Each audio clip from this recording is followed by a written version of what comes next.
우리가 성경을 읽다 보면 이해 안 되는 그런 내용, 그런 상황을 우리가 접할 때가 있습니다.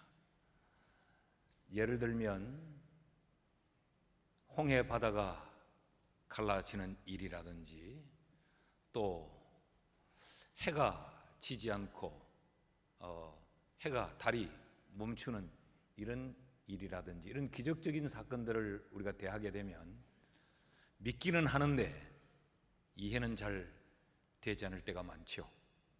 예수님께서 처녀의 몸에 잉태하셨다라고 하는 것도 우리는 믿습니다. 그런데 이해는 안 됩니다. 그런 내용들 가운데 하나가 요한복음 5장에서 38년 된 병자를 고치신 내용의 말씀입니다. 무엇이 이해가 안 되느냐?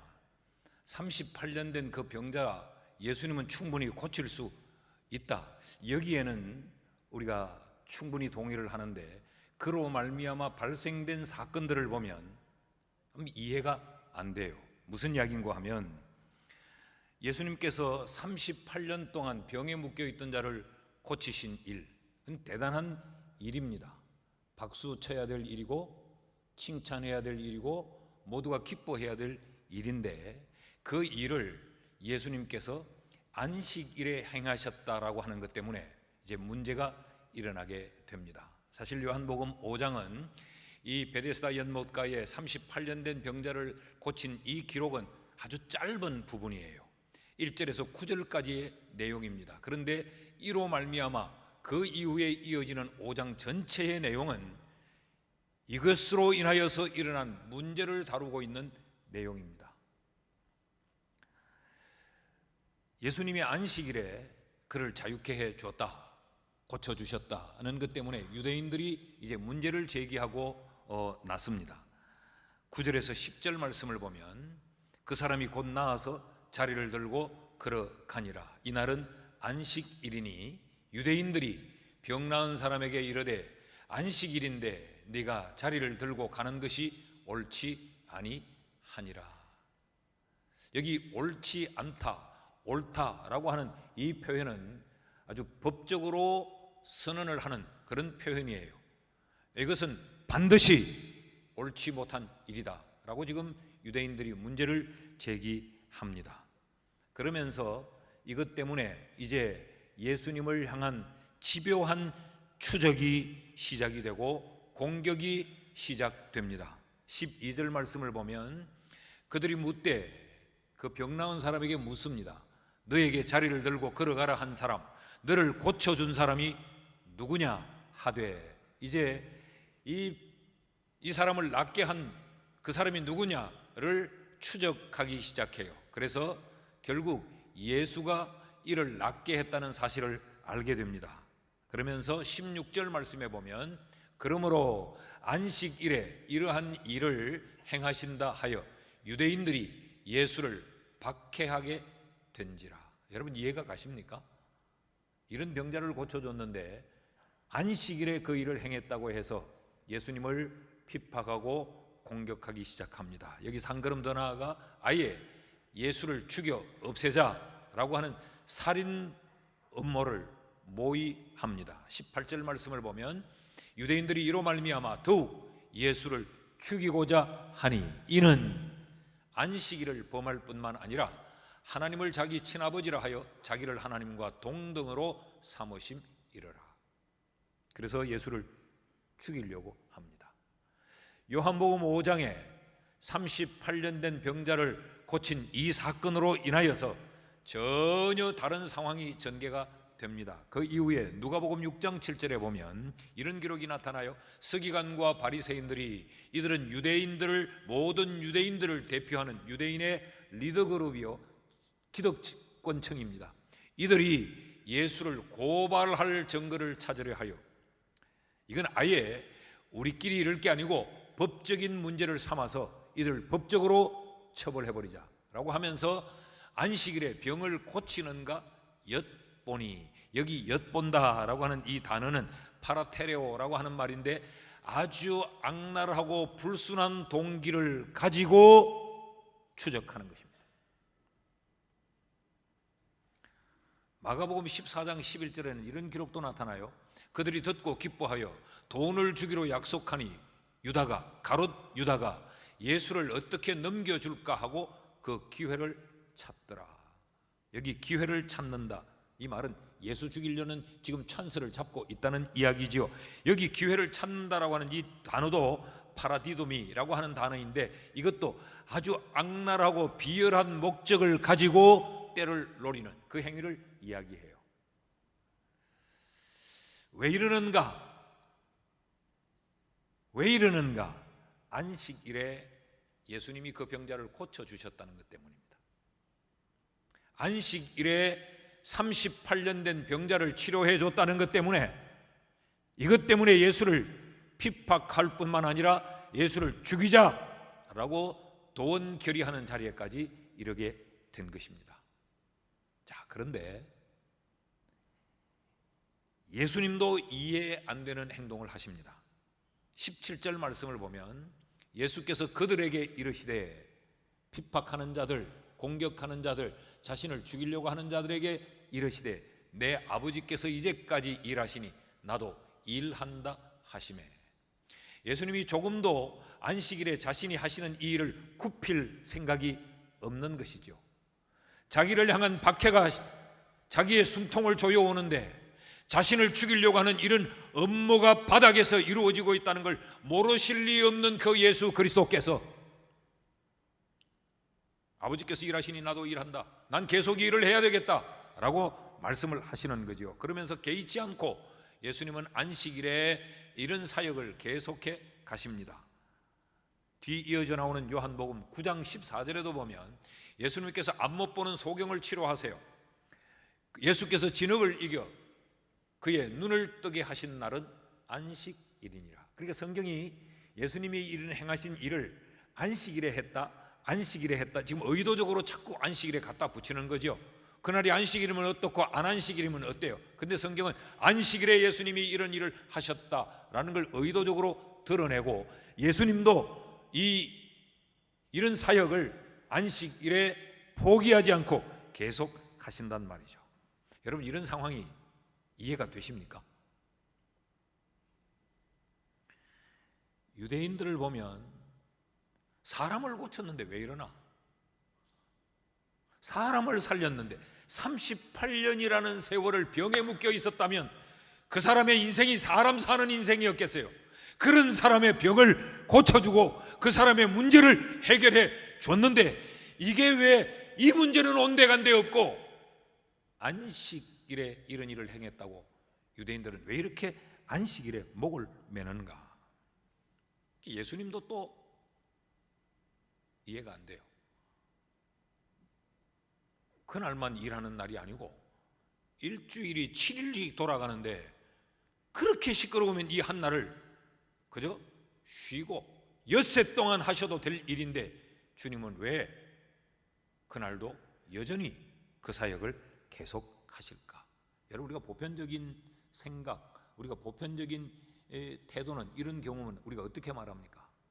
그래, 이게 옳은 일이기는 하다, 좋은 일이다, 참 귀한 일이지. 그런데 시끄럽잖아. 근데 말이 많잖아. 그러니까 그만하지 마. 그럼 조용히 살자. 이게 우리의 보편적인 생각이고 반응 아닙니까? 저도 가끔 그런 소리를 가끔씩 들어요. 좋은 일이고 맞는 일이고 유익한 일이지만 사람들이 싫으면 하지 말아야지, 이런 이야기를 가끔씩 듣습니다. 그럼 예수님도 충분히 사람이신지라 그렇게 처신하는 것이 지혜로울 법한데 예수님은 굴하지 않고 계속 그 사역을 실행해 나가세요. 자, 여기서 우리는 또 이런 질문을 또 하나 가질 수 있습니다. 도대체 안식일이 뭐길래? 안식일이 뭔데 유대인들은 안식일에 이렇게 목을 메고 예수님은 왜 또 굽히지 않고 안식일에 그 병자를 고치는가? 라는 질문이 우리에게 생깁니다. 이것은 성경 속에만 나오는 이야기가 아니고 우리 한국 교회도 지난 교회 역사에 이와 다르지 않았습니다. 옛날 우리 교회들은 많은 참된 그리스도인으로 살아갈 수 있는 많은 삶들이 성경에서 가르치고 있는데, 그 다른 것들은 굉장히 가볍게 여기고, 주일 성수, 일하느냐 주일에 일 안 하느냐, 이것이 엄청나게 큰 타픽이 되어 왔어요. 그래서 이것 때문에 교회 안에 갈등이 일어나고, 이것 때문에 서로를 판단하고 정죄하고 교회가 분열이 되기도 하고, 엄청난 일들이 많이 일어났습니다. 여러분, 안식일이 어떤 날입니까? 안식일의 참된 의미는 무엇입니까? 안식일에 일하지 않는다라고 하는 이 쉰다라고 하는 이 쉼의 의미는 무엇입니까? 오늘 이 질문의 답을 성경 속에서 우리가 찾으면서 우리 그리스도인들에게 큰 비중인 이 안식일의 의미를 다시 한번 우리 머릿속에 정리하려고 합니다. 첫째로, 참된 안식일, 안식일의 참된 의미는 자유를 누리는 데 있습니다.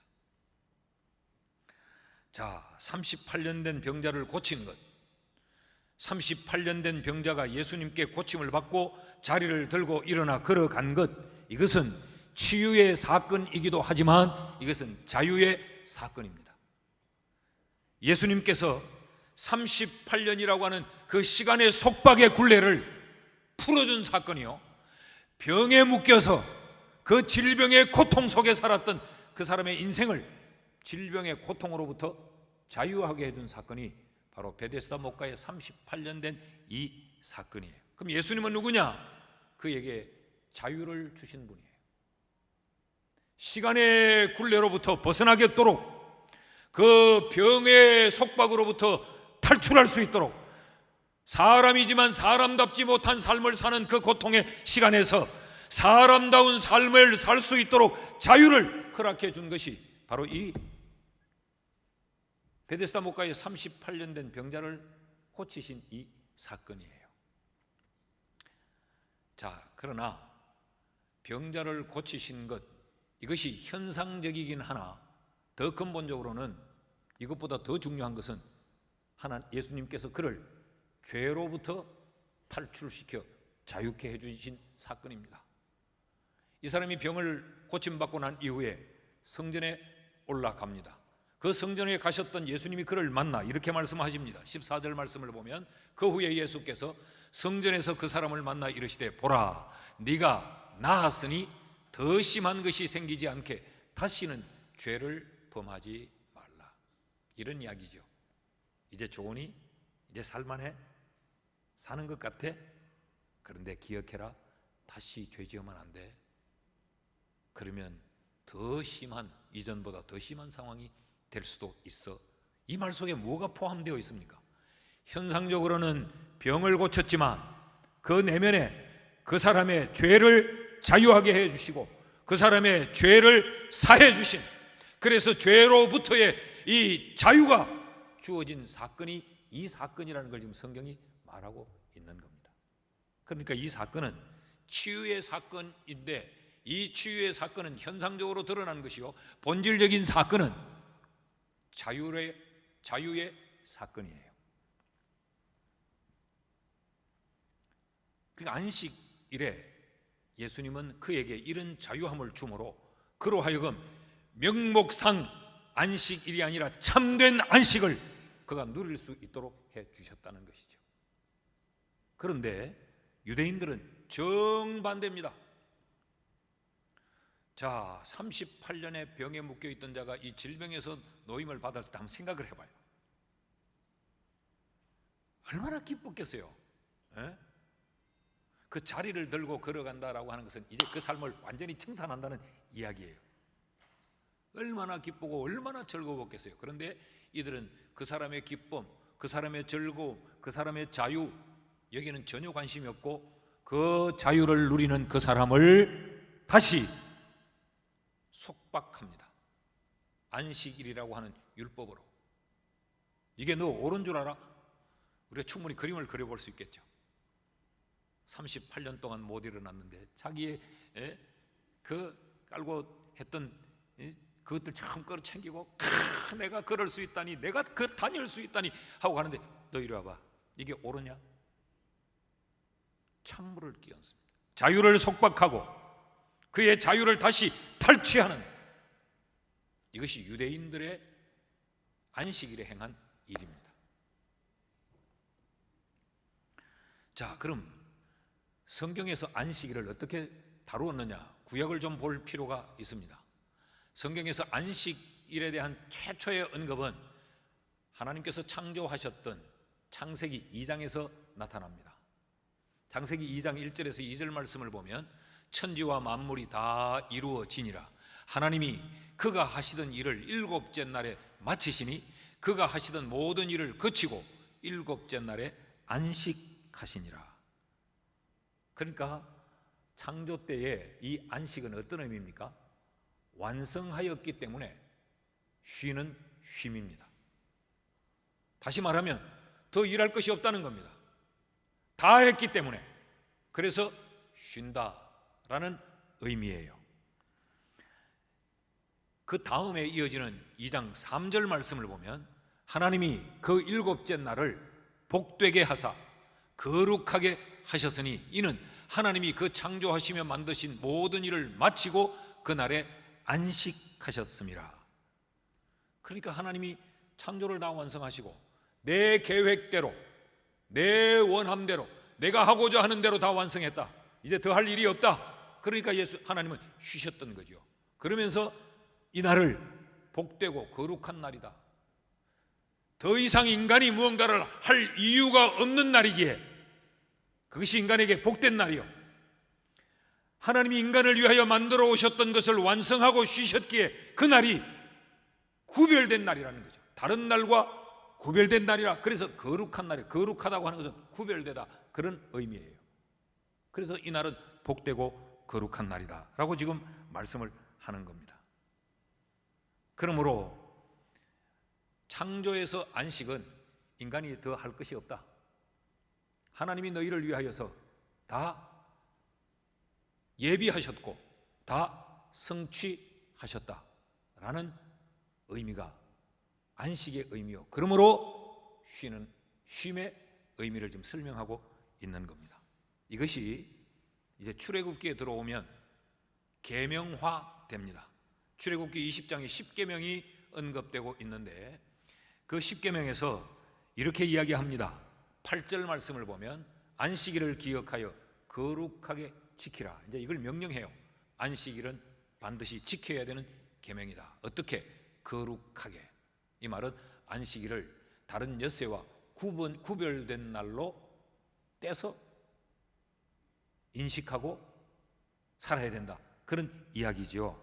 그러면서 9절과 10절 말씀을 보면 엿새 동안은 힘써 네 모든 일을 행할 것이나 일곱째 날은 네 하나님 여호와의 안식일인즉 너나 네 아들이나 네 딸이나 네 남종이나 네 여종이나 네 가축이나 네 문 안에 머무는 손님 객이라도 아무 일도 하지 말라. 자, 보십시오. 이 계명에서 말하는 것은 안식일을 지난 엿새 동안의 날과 요 날을 구별해라 라고 말을 해요.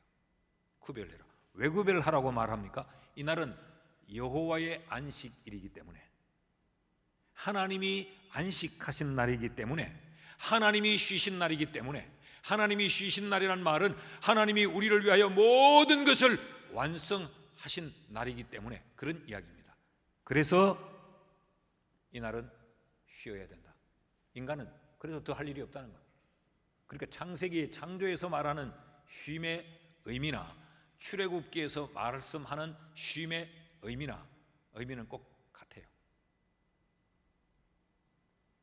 그러니까 이 쉼의 명령의 원인을 출애굽기 20장 11절에서는 다시 한 번 더 우리에게 정리를 합니다. 이는 엿새 동안에 나 여호와가 하늘과 땅과 바다와 그 가운데 모든 것을 만들고 일곱째 날에 쉬었습니다. 더 할 일이 없도록 나는 완벽하게 완성을 했다. 그러므로 나 여호와가 안식일을 복되게 하여 그 날을 거룩하게 하였느니라. 그래서 이 날은 복된 날이다. 하나님이 우리를 위해 다 완성해 주신 날이기 때문에. 그러니까 이 날을 너희를 위하여 사는 엿새와 섞어 동일한 날로 취급해서는 안 된다.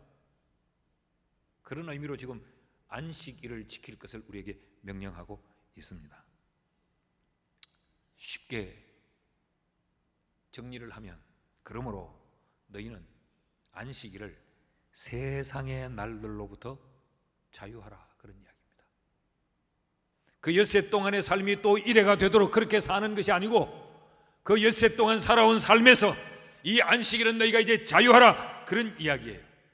그 엿새 동안 너희가 염려하고 불안해하고 땀 흘리고 고생하고 조마조마하고 정오하고 미워하고 이 살았던 이 세상의 날들로부터, 이 날은 구별된 날로, 자유하는 날로, 탈출의 날로 지키는 것이 바로 안식일이다라고 말해요. 여러분, 이것으로부터 자유하려면 엿새 동안에 우리가 염려하고 걱정하고 근심하고 노심초사하며 살았던 이것으로부터 자유하려면 뭐가 전제가 되어야 됩니까? 하나님이 나를 위해 모든 것을 완벽하게 완성하셨다라고 하는 완성하신 하나님에 대한 신뢰가 있어야 이게 가능합니다.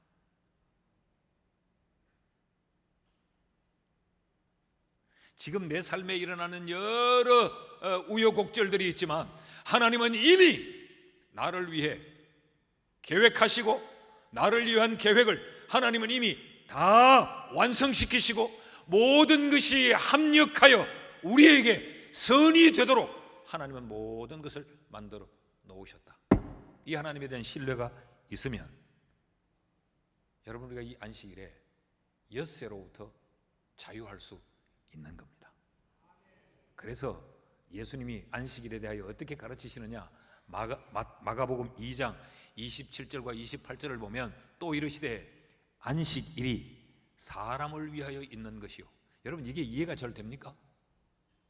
하나님을 위하여 있는 것이요, 우리가 이렇게 돼야 되는데 안식일이 사람을 위하여 있는 것이요, 사람이 안식일을 위하여 있는 것이 아니니, 이게 안식일에 대한 예수님의 정의요 결론입니다. 내가 왜 안식일을 너희에게 지키라고 말했느냐, 내가 왜 안식일을 너희에게 쉬라고 말했느냐, 안식일을 왜 너희에게 구별시키라고 말했느냐, 안식일이 왜 너희에게 복된 날이라고 내가 말했느냐. 안식일이 너희를 위한 날이기 때문에 그렇다. 너희에게 이 자유를 누릴 수 있는 날로 주었기 때문에 그래서 말했다. 사람이 안식일을 위하여 있는 게 아니에요. 그러니까 예수님은 이 안식일이 사람을 위한 날로 그렇게 병 고쳤고 사역을 하셨어요. 예수님에 의해 38년 된 병을 고친 그 사람에게 그 안식일은 자기를 위한 날이었어요. 근데 유대인들은 보십시오, 이 안식일을 사람이 안식일을 위하여 있는 날로, 너 왜 이랬니? 너 왜 기뻐하니? 너 왜 38년의 삶을 이렇게 청산하니? 이게 유대인들이었다는 것이죠. 여러분, 이해가 되십니까? 그러므로 안식일은 어떤 날인가? 죄에서 자유를 얻은 사람들이 세상의 일들로부터 자유하여 죄에서 자유를 주신 그 하나님을 기뻐 예배하며 삶의 자유를 누리는 날이 안식일입니다. 그래서 난 우리 교회 3부 예배를 드리는 성도들이 이 주일 하루만이라도, 다른 날은 세상의 일에 골몰하여 산다 할지라도 주일 이 하루만이라도 구별해서 나 자유 얻었네, 너 자유 얻었네, 우리 자유 얻었네 사이사이 하면서 막 기뻐서 이랬으면 좋겠어요. 나 자유 얻었다, 나 자유 얻었다 이랬으면 좋겠어요. 우리는 어떻게 사느냐? 주일 예배는 드리러 와요. 주일 예배는 드리고 있어요. 그러면서도 우리는 늘 우리 스스로 자위하는 게 뭐예요? 나는 주일 안 빼먹었다, 난 주일 성수했다, 난 안식일 지켰다. 그런데 우리 속에는 자유가 없어요. 지난 엿새 동안의 그 염려와 고민과 갈등이 내 속에 그대로 담겨져 있어요. 예배를 드리는 시간에도 엿새 동안의 그 고민, 엿새 동안의 계획, 엿새 동안의 내 스케줄이 내 속에서 여전히 고민과 갈등과 염려로 그대로 내 속에 담겨져 왔어요. 그러니까 예배가 안 되고 예배가 식겁이 되는 거지. 그 예배가 힘들고 예배가 어려운 거야. 난 저 카페에 모이든지, 또 아니면 뭐 구석구석 모이든지, 찬양대도 모여가 연습할 때도 막 자유 얻은 그 기쁨으로 세상의 염려 근심 거기서 떠나와서 주님을 찬양하고 높이고, 그래서 얼마나 좋겠어요. 카페도 모여가 나 자유 얻었다, 니도 자유 얻었나, 우리 얻었네, 그런 좀 자유를 만끽하는, 죄에서 자유함을 얻은 기쁨, 죄의 결과들로 말미암아 우리에게 찾아오는 우리의 인생을 힘들고 고통스럽고 불행스럽게 만드는 그 모든 죄의 결과들로부터 하나님을 신뢰하고 자유를 누리는 이런 날이 될 수 있기를 주의 이름으로 축복합니다. 둘째로, 참된 안식일, 안식일의 참된 의미는 뭔가? 이런 자유를 누리는 데 있을 뿐만 아니라 섬김을 실천하는 데 있습니다. 17절 말씀을 우리 같이 한번 읽어보실까요? 다 같이 시작. 예수께서 그들에게 이르시되 내 아버지께서 이제까지 일하시니 나도 일한다 하시매. 이게 무엇에 대한 답변이냐 하면, 너 왜 안식일날 일해? 라고 하는 그들의 공격에 대한 주님의 답이에요. 그 답이 뭐냐? 아버지께서 일하시니 나도 일한다. 자, 여러분, 이 말씀을 가만히 보면 방점이 어디에 찍혀지고 있느냐? 지금 공격하는 분들은 너 왜 일해? 그 일 안 하는 것이 그들의 안식일의 방점인데, 지금 예수님의 답은 일한다의 방점이 있는 거죠. 아버지께서 일하시니 나도 일한다. 그러니까 예수님의 이 답변은 일을 하고 너희는 일을 했냐, 그걸 가지고 자꾸 일 안 한다는 무게를 두고 있는데, 예수님은 무게중심을 일하는 것에 두고 있어요. 전혀 무게중심이 다르죠. 무슨 일을 하는데 무게중심을 두고 있느냐? 아버지의 일, 아버지가 일하시는 그 일, 자식된 내가 그 일을 나도 하고 있다, 그런 이야기입니다. 그럼 아버지의 일이 뭐냐? 아버지의 일은 구원의 성취입니다. 하나님의 계획이 아버지의 일입니다. 하나님은 하나님이 계획하신 그 계획, 그것의 성취를 위해 아버지는 일하시는데, 그 아버지의 일하심 가운데 예수 그리스도를 보내신 것이 가장 중심이 되는 일이죠. 예수님이 왜 오셨는가? 예수님이 오신 목적은 그 아버지의 뜻, 아버지의 계획, 그 구원의 계획을 완성하기 위해 오신 거죠. 그래서 나는 아버지의 그 일을, 지금도 아버지가 그 일을 하고 있는데 내가 그 일을 하는 것이 마땅하다. 그 일이 뭐예요? 더 쉽게 설명하면 이 구원이라는 것은 죄로부터 자유를 말합니다. 그 구원은 죄로 말미암는 결과로부터 자유한 것입니다. 여러분, 이 땅의 모든 불행의 요소들은 죄로부터 온 거예요. 죄 때문에 죽음이 왔고, 죄 때문에 병이 왔고, 죄 때문에 사람과의 갈등이 왔고, 서로 속임이 왔고, 반목, 질시, 전쟁, 이것들이 다 죄로 말미암아 왔는데, 이 죄 문제를 해결함으로 말미암아 죄의 결과들로부터 자유한, 이것이 아버지의 일이요, 이것이 안식인데, 안식은 이것들로부터 온전한 자유함을 얻는 것이, 그게 안식이라는 거예요. 그러니까 예수님께서 지금 안식일에 그 38년 된 병자를 고친 것, 그로부터 그를 죄에서 자유하게 하신 것, 이게 뭐냐? 그에게 참된 안식을 주시기 위함인 거죠. 이게 안식의 의미요, 이게 안식의 가치인데, 유대인들은 그 사람이 자유함을 얻은 기쁨, 이런 데는 관심이 없어요. 왜 안식일날 너 기뻐하냐? 이게 시비거리입니다. 몰라도 한참 모르는 거죠. 여러분, 이 안식일은 우리가 죄로부터 자유함을 얻었기에 그 자유함을 만끽하면 누릴 뿐만 아니라 우리도 이런 일에 기꺼이 동참하는 것이 바로 참된 안식을 만드는 것입니다. 안식일을 어떻게 지내야 하느냐? 그냥 예배만 드린다, 안식일날 통닭 안 시켜 먹고 피자 안 시켜 먹는다, 안식일날 식당 가서 돈 안 쓴다, 이것만이 초점이 아니고 안식일날 우리가 마땅히 해야 될 하나님의 일, 참된 안식을 만드는 일, 이 일을 실행하는 것이 우리가 안식일을 안식일답게 지나는 거예요.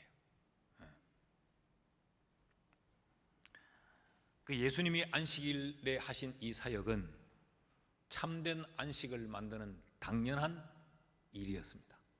이것을 우리는 사명이라고 말합니다. 당연히 해야 될 그 일. 예수님의 이 십자가는 이 섬김 사역의 절정이죠.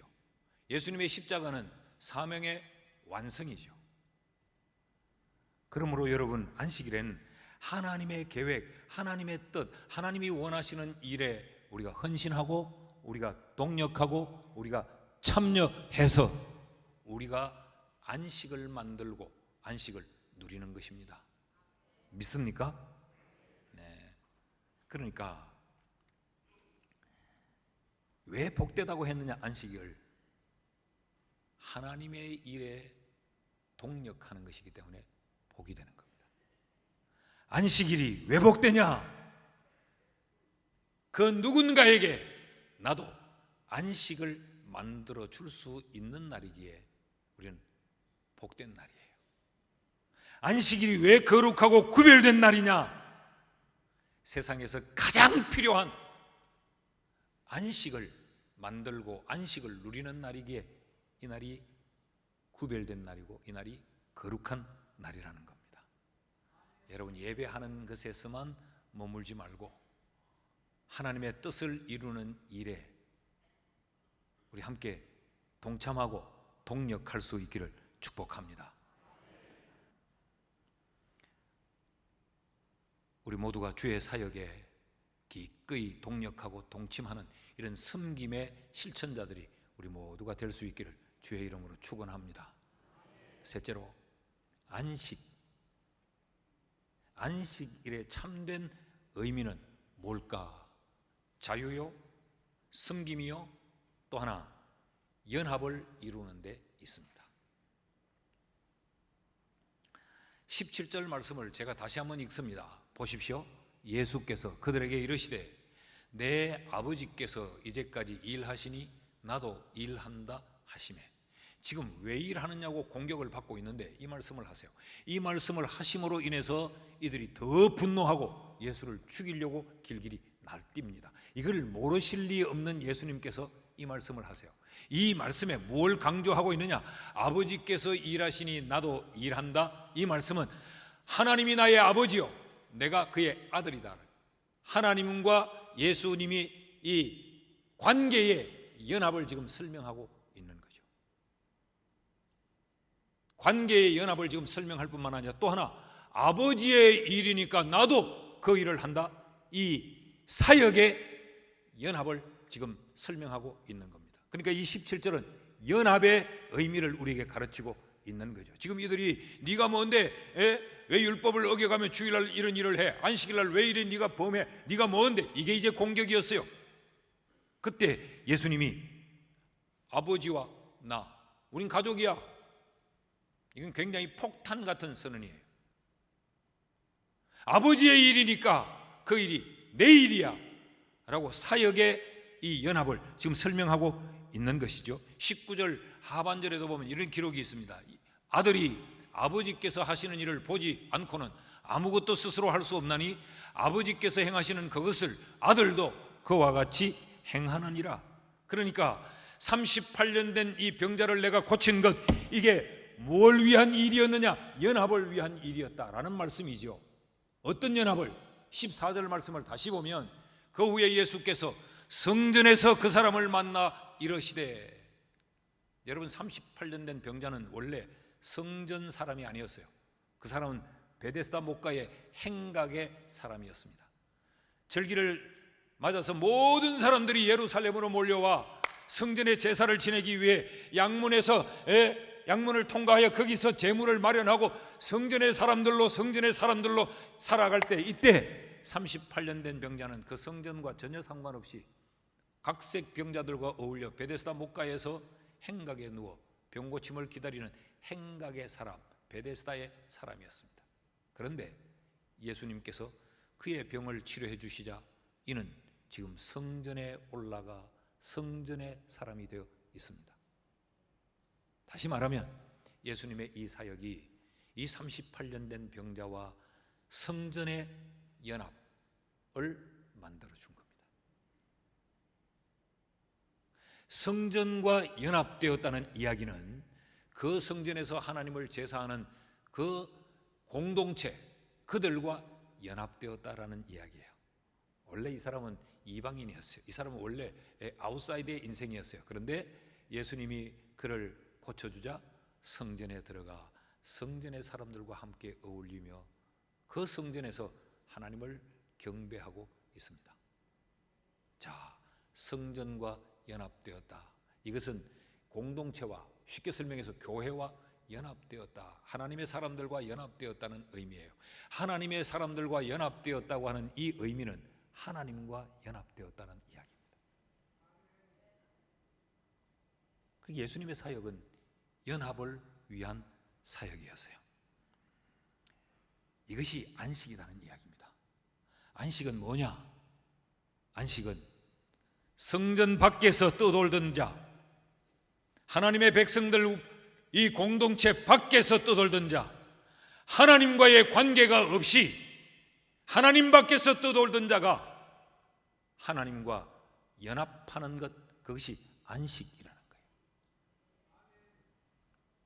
그래서 여러분, 이 말을 직설적으로 말하면 하나님 밖에서 하나님과의 연합이 없는 곳에는 안식이 없습니다.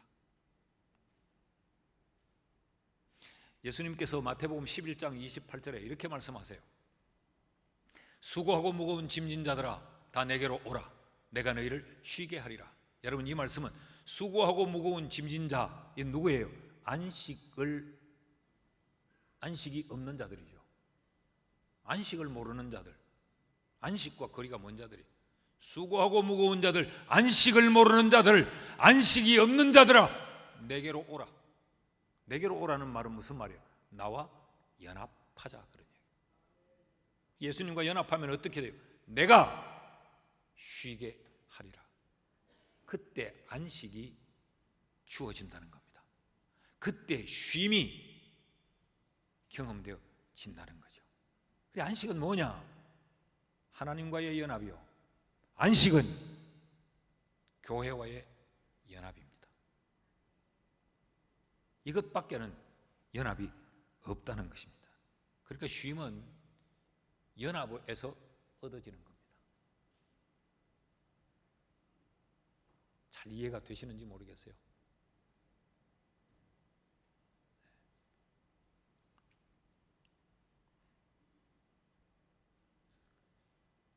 생각해 보십시오.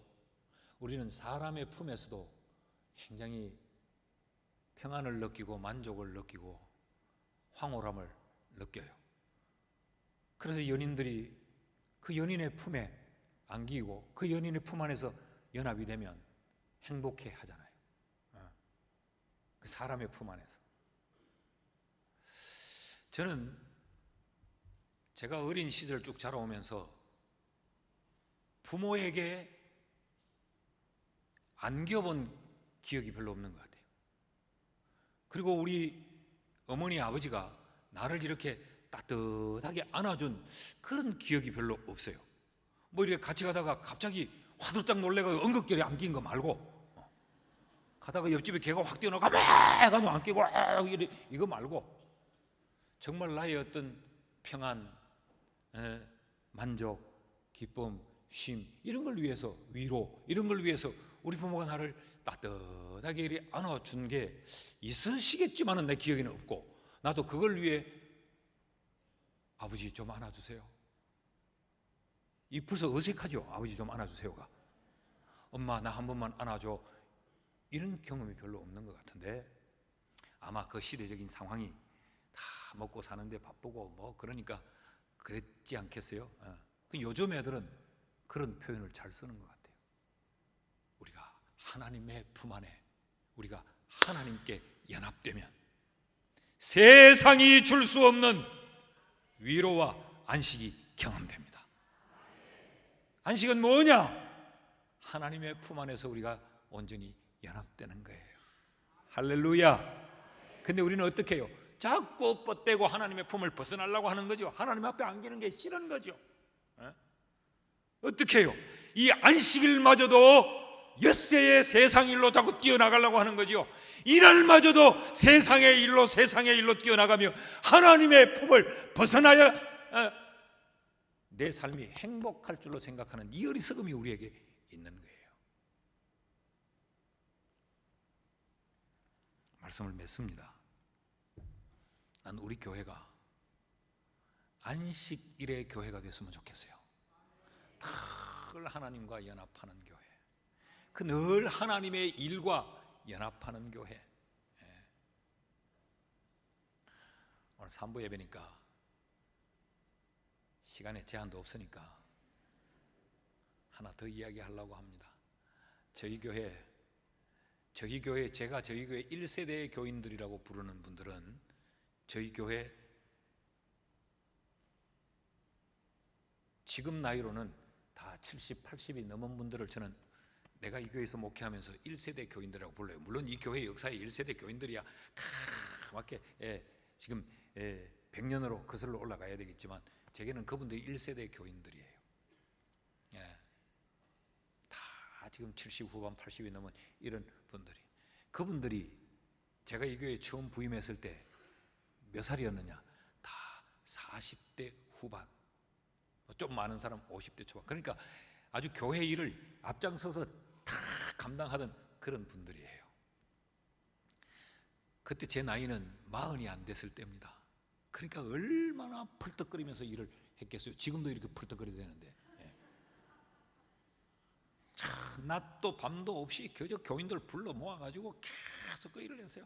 낮에도 전도 가고 무슨 기도회라고 모이고 뭐 기도원에 가서 2박 3일씩 기도하고 스티커는 뭐 여기서 떨어질 날이 없어요. 하나 뜨면 또 다른 거 붙이고 또 다른 거 붙이고 다 할 일이죠. 밤늦게 교인들이 모여가지고 그때는 전도 특공대라고 있었어요. 이런 그 당시는 설교 테이프, 카세트 테이프 그걸 만들어가지고 밤 12시쯤 돼서 교인들이 다 차를 세워놓고 사람들이 쉴 때 가서 다 이 카세트 테이프를 운전석 그 창문에 다 이렇게 얹어놔요. 여러분 유리가 이렇게 있고 그다음 그 이렇게 바디가 약간 한 1cm 좀 이렇게 턱이 있어서 이렇게 돼 있죠. 거기다가 이렇게 설교 테이프를 딱 얹으면 여기 딱 얹혀요. 왜냐하면 유리가 똑바로 안 서 있고 약간 안으로 돼 있기 때문에 이렇게 얹으면 딱 서요. 그러면 다음날 아침에 출근을 하려고 핸들을 이 손문을 열라고 거기 손을 떡 잡으면 그 테이프가 손에 톡 떨어지게 돼 있어요. 이거 무슨 테이프인가? 교회 이름도 없어요. 그냥 예쁜 꽃그림으로 포장만 돼 있어요. 툭 집어넣으면 긴 밤 지새우고 이런 아주 조용한 노래가 나오는 거. 이거 괜찮네. 그 노래가 딱 끝나면 안녕하십니까 반야월교 이승희 목사입니다 이러고 나옵니다. 여러분 죄를 지어서는 안 됩니다 하고 막 뭐 이거 뭐야 하고 출근길에 가다가 설교 한 편을 다 듣는 거죠. 그걸 교인들이 밤에도 갖다 나르고 막 참 열심히 그때 늘 하시는 말씀들이 그랬어요. 목사님 좀 쉽시다. 이게 안식일이 아니고 안실일입니다. 좀 쉽시다. 그랬어요. 힘들었죠. 근데 그분들이 시간을 이만큼 지나와서 그분들이 60을 넘어서고 70이 넘어서면서 하는 말이 목사님요 그때가 참 우리가 행복했습니다. 그때가 참 기뻤습니다. 그때가 참 즐거웠습니다. 여러분 훨씬 더 편한 게 지금입니다. 70이 넘어 어디 갈 데가 없어요. 80이 넘어 어디 가려고 해도 다리가 휘둘거려 못 가요. 지금 훨씬 더 편하고 지금도 창 늘부러져 쉴 수 있는데 목사님 그때가 우리 행복했고 그때가 즐거웠고 그때가 그립다는 거죠. 무슨 이야기입니까? 주의 일에 연합할 때가, 그때가 안식이요, 그때가 참된 기쁨이요, 그때가 행복이었다는 이야기죠. 사랑하는 여러분, 낄끼빠빠를 제대로 하십시오. 주의 사역에 끼십시오. 그리고 남을 욕하는 일이나 험담하는 일, 판단하는 일, 편가르는 일, 이런 데는 빠지십시오. 사람은 어느 조직에나 보면 꼭 이렇게 편가름을 하고 나쁜 일에 사람들을 이렇게 살살 규합하는 이런 습성을 가진 사람들은 어디에나 있게 마련입니다. 목사님들의 세계도 있고 교역자들의 세계도 있고 교회도 있고 뭐 어디든 다 있어요. 다 이렇게 편갈라가지고 속닥속닥 주로 어떤 이야기 하느냐? 남을 판단하고 비판하고 욕하고 건전하지 못하는 이야기들. 그런 데는 빠지시고 기도하고 예배하고 선교하고 구제하고 주의 일을 하는 데는 우리가 다 끼는 이런 성도가 되면 우리에게 안식이 누려집니다. 아멘. 우리 모두가 이런 교회, 이런 성도들로 세워지기를 주의 이름으로 축원합니다.